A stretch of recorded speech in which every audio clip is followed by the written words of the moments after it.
Namo Phat. Thank you for joining me for a daily practice check-in. Listen, listen, listen. This beautiful sound calls us back to our true home.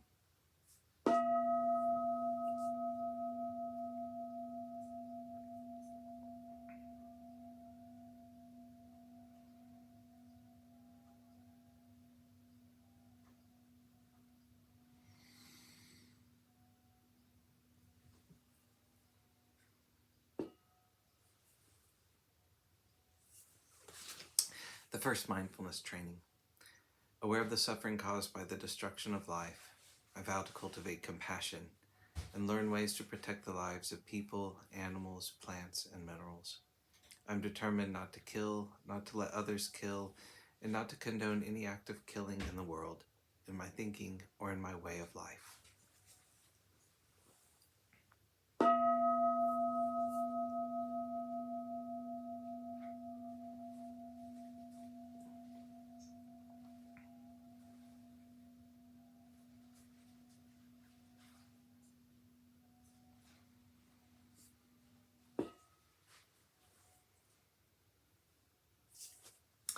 For our Dharma lessons, we're reading Ajahn Munindo's book, Unexpected Freedom. We're continuing in a chapter called A Question of Identity, with a section on being one with life. When we discover how to be with ourselves in this manner, we have a more ready ability to accord with both inner and outer events. Whatever is going on for us, we find we are more likely to be one with it. In reality, we are already one with what is going on, but due to our heedless mental habits, we can live as if we are once removed from everything. We feel like we are somehow not really involved, but are instead watching ourselves from a remote position. This causes us great suffering.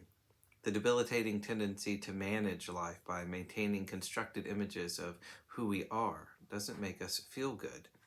We want it to, but it doesn't. Propping up these ideas of who we are, these false identities, consumes tremendous energy. No wonder we so often feel exhausted. It wasn't many years ago that mobile phones were new and something of a status symbol. I've heard that at that time a young chap on a train was showing off his new acquisition by carrying on long, loud conversations to the irritation of other passengers. Then suddenly a pregnant woman in the same carriage went into labor.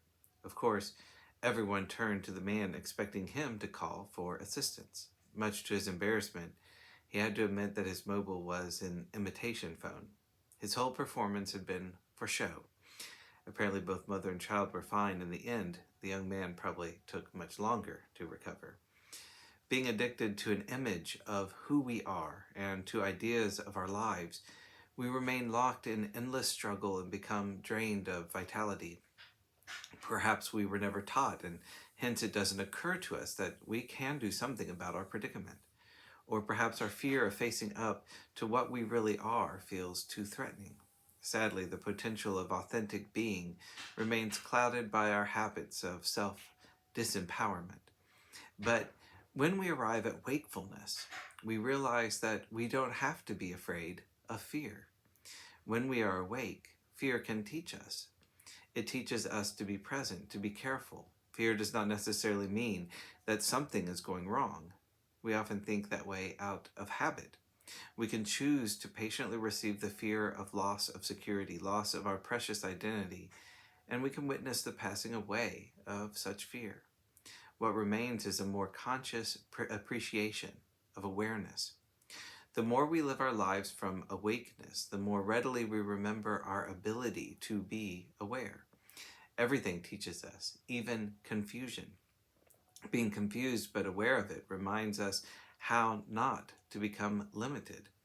If we forget to be awake, if we grasp, then we are born into limited self-identity and we become confused. This process is always one of our options, but it's less painful to opt for remembering to be aware and not to assume some detached, limited identity as a confused victim. The wife of the American ambassador in Korea once went to visit a famous meditation master there. I heard this story in the 1970s. Perhaps a woman asked the master to explain the essential teachings to her. and he told her that Buddhist meditation was about becoming one with everything. She was unimpressed and asked what good such teaching would do for people if an atomic bomb was dropping. The master replied that if the bomb was dropped, she would become one with everything anyway, so she may as well prepare herself. This is not meant to be flippant. Meditation is about preparing ourselves. When we sit and walk in formal practice, we are exercising our spiritual faculties. We are sharpening the tools of faith, energy, mindfulness, concentration, and discernment, so that we can be present when the real teachings come to us. And of course, the real teachings come with the flaring up of our wild passions. In formal meditation, we prepare ourselves for our own life. It is like the way we eat food so we can live, not live so we can eat. Similarly, we meditate so as to live. We don't live to meditate.